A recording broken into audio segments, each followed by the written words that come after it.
E aí, pessoal, tudo bem? Nesta terça-feira saiu mais uma edição do estudo do Itaú BBA, né, o banco, com análise da situação financeira de todos os clubes da Série A e de vários clubes da Série B também.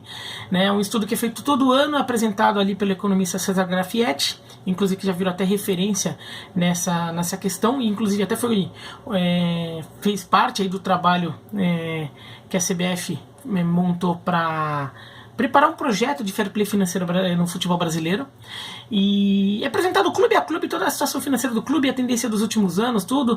A situação do Cruzeiro, por exemplo, já era apontada como perigosa mesmo antes da bomba estourar. Do Corinthians é apontada como muito perigosa agora, sobretudo pelo que aconteceu no último ano, mas pela trajetória dos últimos anos já vinha apontando para um lado negativo. E, bom, muitos lugares vão acabar falando isso, eu mesmo talvez volte a falar nisso, mas neste vídeo, para não ficar um negócio muito longo, fazer análise clube a clube, tudo é gigantesco, fazer uma coisa pontual aqui, tá? Pegar a capacidade de recuperação, o tempo que levaria para um clube se recuperar da sua situação econômica, das suas dívidas, para conseguir ter todas as suas receitas para si próprio, para o seu próprio uso, né? Eles fizeram uma relação entre as dívidas totais e as receitas totais. E tem alguns clubes que estão com dívidas muito maiores do que sua receita anual, né? O caso mais grave é o do Botafogo, que tem uma dívida que é 370% o que é a receita anual do clube nos últimos 3 anos, a receita anual média. Para não pegar um ano só, porque um ano só às vezes tem distorções, né? De repente uma venda de jogador muito alta distorce um ano muito para cima. Às vezes a conquista de um título que tem uma premiação alta joga essa média para cima, joga esse número para cima, então pegando a média dos últimos 3 anos. E nessa média o Botafogo com endividamento de 370%. A Ponte Preta aparece surpreendentemente segundo com 346%, mas também a Ponte Preta já com uma receita de Série B, né? A Ponte Preta já há algum tempo na Série B, então as receitas são de Série B, sendo que algumas dívidas eram de time que estava na Série A, né? Em terceiro vem o Atlético Mineiro com 299%, depois o Vasco com 261%, e depois o Bragantino com 239%, mas o Bragantino tem essa questão que agora está entrando o dinheiro da Red Bull. A dívida na verdade é baixa, é que a renda do Bragantino era muito baixa, né? Então não é uma dívida alta, e tendo um patrocinador muito pesado disposto a pagar essas dívidas, a coisa tende a se recuperar mais rápido, ainda mais agora o time indo para a primeira divisão, tendo eventualmente receitas de primeira divisão, tá? E depois vem o Cruzeiro, com 213%, e o Cruzeiro tem um problemão que esse ano tem receita de Série B, né? Não receita de Série A. Então a receita deste ano vai cair muito, mas o Cruzeiro ainda também tinha uma vantagem que 2017 e 2018 teve um faturamento meio alto ali por causa de título de Copa do Brasil, por exemplo, né? Que é um título que dá uma premiação. Na verdade, os direitos de transmissão do brasileiro para o campeão é mais alto. Então o Cruzeiro ganhou um dinheiro bom ali, mas 2019 já teve uma receita bem mais baixa, tá? Mas assim, o que isso significa de prático para o torcedor, né? 370% da dívida do sei lá o quê.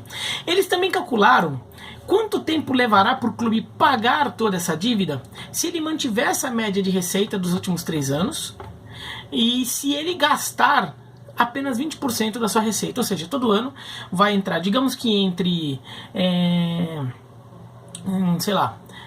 500 milhões de reais no clube, né? O clube só vai gastar 20% disso naquele ano, as despesas vão ficar só em 20% disso, o resto vai ser direcionado para resolver a situação econômica do clube.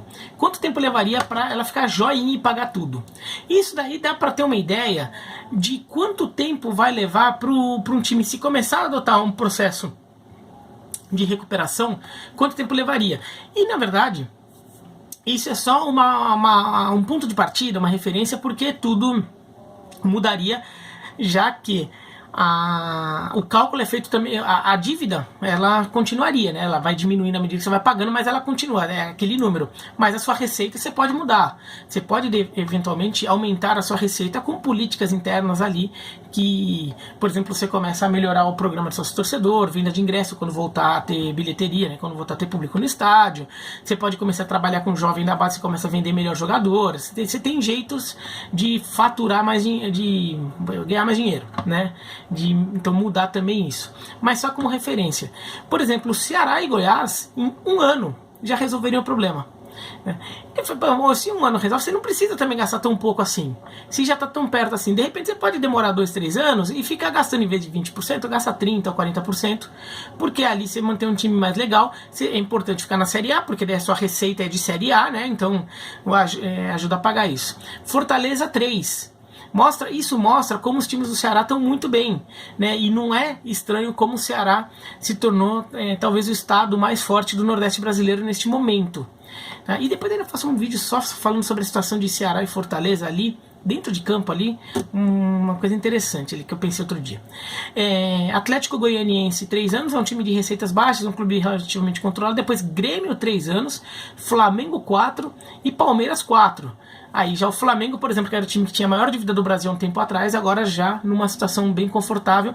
Claro, as receitas do Flamengo são muito altas e as do ano passado foram particularmente altas, né? Então venda muito boa de jogador, mais um monte de título, então um monte de premiação, tudo. Então a renda do Flamengo foi alta e não é sempre que você vai conseguir repetir. Talvez nem todo ano você consiga vender tão bem um jogador. Se você de repente perde uma Libertadores, você não vai ganhar tanto dinheiro assim. Tudo mais, é um time que já está numa situação ficando boa. Lá atrás, daí você pega lá no meio do pelotão, vai. Daí Santos, 6 anos, Bahia, 6 anos, São Paulo, 6 anos, Paraná, 6 anos, mas o Paraná tem uma temporada de Série A misturada aqui, tá? Então, ali no cálculo da média de renda dos últimos 3 anos, tem uma temporada de Série A ali que tenha jogado um pouco para cima esse valor do Paraná. Tá? Inter, 7 anos, Fluminense 8, Corinthians 9, já quase uma década ali para levar. Né? Daí você vai Atlético Paranaense 11, mas eles mesmos admitem que a conta do Atlético Paranaense é um pouco distorcida, porque tem um pouco de dívida do estádio, tudo, sendo que a do Corinthians não tem. Né? O Corinthians não está contando a dívida do estádio. Daí Cruzeiro, 11 anos. Sem considerar que o Cruzeiro vai estar fazendo um ano com renda de Série B. Né? Então que assim, vai ser um ano em que o Cruzeiro não vai conseguir avançar no pagamento dessa dívida, e porque não vai ter um faturamento alto para isso. Daí Vasco 13, Atlético Mineiro 15. O Atlético Mineiro vai ter uma injeção, provavelmente terá uma injeção de dinheiro ali quando inaugurar o novo estádio, né? E o Botafogo 19. Agora uma questão interessante ali, bom, primeiro dá para ter noção do tamanho da dívida em relação à capacidade do clube de pagá-la, né? Então você pode ter noção de quanto tempo vai levar. Agora tem uma questão aqui que me chama a atenção, usar 20% da receita total. Ou seja, você vai ter que gastar, pensando nisso, se você quiser ficar com tudo em dia nesse prazo aqui.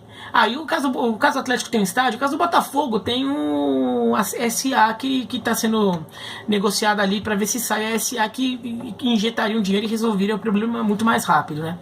Mas pensando do ponto de vista de mantendo a gestão ali, sem nenhum fato novo como um novo estádio, ou o investidor chegando ali para pagar. Assim, só com o que o time já faz, tentando bancar essa dívida. Você tem esse tempo todo. Isso se você gastar só 20% no ano. Ou seja, você teria que ter uma despesa muito baixa. Ou seja, você teria que gastar pouco dinheiro no time. Como é que você pode fazer isso? Porque no final dos contos é importante, sobretudo para esses times de mais peso e mais dívidas, estarem na Série A. Porque vai ter uma receita de Série A. Tendo uma receita de Série A, você vai ter mais capacidade. Se você quer para a Série B, seus direitos de TV estão lá no alto, vão lá para baixo. O que acontece? Você vai ter que vai ter que se virar ali um ano, que talvez você não consiga pagar muito dessa dívida, tudo. Então você vai ter que montar um time muito barato. E como montar um time muito barato e permanecer na Série A? Acho que a principal coisa que os clubes precisavam investir hoje, sobretudo os clubes que estão nessa fase de reconstrução, né, de administrativa, não é pensar em jogador, é pensar em cérebro, né, e fazer com que o cérebro traga o jogador. O que eu estou querendo dizer com isso? o dirigente de futebol, essas dívidas, todas, quase todas, praticamente todas, foram criadas como? Foram criadas no momento em que o time fica contratando o jogador aleatoriamente, porque é acerto com o empresário, ou porque a torcida pressionou, o presidente novo quer mostrar serviço e vai lá e contrata uns jogadores de nome, e muitos deles não deram retorno, porque se dessem retorno, o time teria conseguido pagar o cara, certo? Porque se o jogador dá retorno em campo e faz com que o time aumente bilheteria, com que o time conquiste mais títulos, então conquiste mais premiações, vai ganhar esse dinheiro, e que vai fazer o que com esse dinheiro? Vai conseguir pagar vai pagar o valor que o jogador custou. Se o jogador está dando prejuízo, é porque ele não deu retorno técnico, mesmo quando ele jogou bem, não foi o suficiente para dar para com que o futebol dele desse dinheiro, o dinheiro que ele custou. Então não deu um retorno financeiro, pode até ter dado algum retorno técnico, mas o retorno técnico não foi traduzido em retorno financeiro. E todas essas dívidas foram assim. Então, jogador contratando, às vezes jogador em quantidade, às vezes em falta de qualidade, às vezes jogador muito caro, com grife, vai lá e paga. Para sair, você tem que fazer exatamente o contrário, mas você tem que continuar sendo um time forte, você tem que continuar estando na Série A. Então, como faz? Cabeça. Investir, por exemplo, em departamento de inteligência, de observação, de análise dentro dos times. Uma comissão técnica que você, por exemplo, de repente pode até ter um técnico um pouquinho mais caro ali, mas que tenha gente junta ali que permita com que esse trabalho tenha uma continuidade e que não custe tanto, porque às vezes formado em casa você vira uma escola, você faz uma formação ali dos seus profissionais, o técnico vai entrar e sair, vai continuar acontecendo, isso não vai mudar, mas até porque nem todo mundo vai estar ganhando, tem alguns times que vão estar mais do meio para baixo na tabela, vão acabar demitindo o técnico. O técnico vai ficar entrando e saindo, mas assim, você tem uma base ali que vai, por exemplo, fazer uma observação boa, desenvolvimento de categoria de base, então assim, bons profissionais de categoria de base, e daí, não, mas você tem que pagar mais pro cara. Tem que pagar mais pro cara, mas esse cara custa muito mais barato que um jogador de futebol. Entendeu? Se você pegar 2 jogadores de futebol, grife, aquele lá que o time contrata, você torce para algum time, você já tem na sua cabeça ali uma lista de 10 que seu clube fez isso. Tá? Jogador que seu clube contratou por grife, porque achou que ia resolver o problema, quis fazer barulho, o dirigente quis fazer populismo com a torcida, ou quis no desespero ali salvar o time. Contratou e não jogou nada.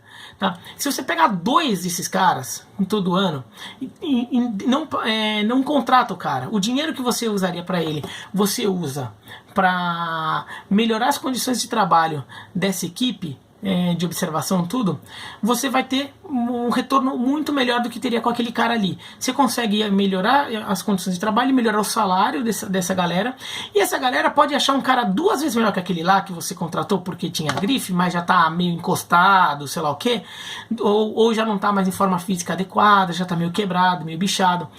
O cara vai achar, de repente acha um cara no interior, de repente acha um moleque da base que às vezes não tá indo tão bem assim porque tá jogando na posição errada. Entendeu? E daí você consegue às vezes montar um time interessante. Às vezes fala, não, um jogador tá fazendo muito gol lá no outro estado e pô, ele é um cara interessante porque ele tem uma característica ali e ninguém dá bola porque acha que tá jogando num campeonato muito fraco e só por isso que ele se destaca.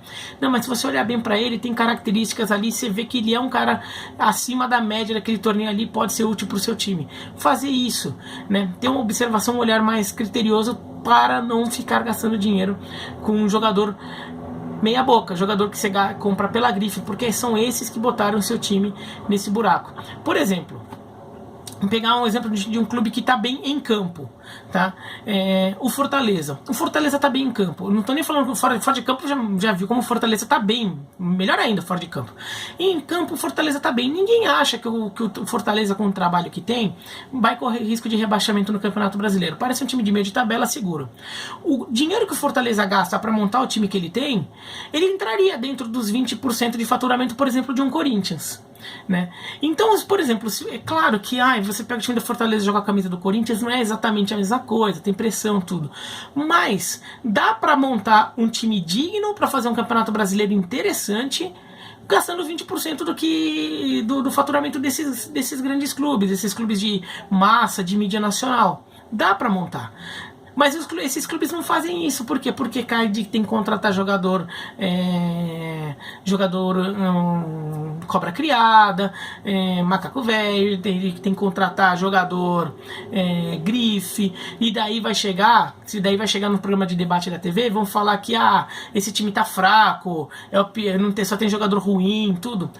Que se dane, o clube tem que ter consciência de que a situação do momento é essa, mas que aquele time tem sim condição de fazer uma boa campanha, e depois prova em campo, mostra pra torcida que a situação é essa, a torcida já tá mais disposta a acreditar, ainda mais depois de ver o que aconteceu com o Flamengo, que ficou com o time socateado por um tempo e agora tá colhendo os frutos ali desse trabalho. Eu acho que os torcedores estão mais dispostos a isso, então o clube tem que pensar em investir em cérebro na gestão, cérebro ali na gestão do futebol também, e não ficar investindo em jogador caro e ruim, porque o cérebro vai identificar o jogador barato e bom, um jogador que vai permitir com que o clube tenha uma campanha digna, competitiva e que vai ser barato para iniciar a recuperação financeira, para daqui a alguns anos não ter mais essa dívida e aos poucos voltar a contratar grandes jogadores, que é exatamente o que o Flamengo fez no final das contas, tá bom? É isso, então, se gostou da joinha, não gostou, se inscreve no canal, clica no sininho para receber a notificação, escreve aqui embaixo o que vocês acham. Tchau, tchau.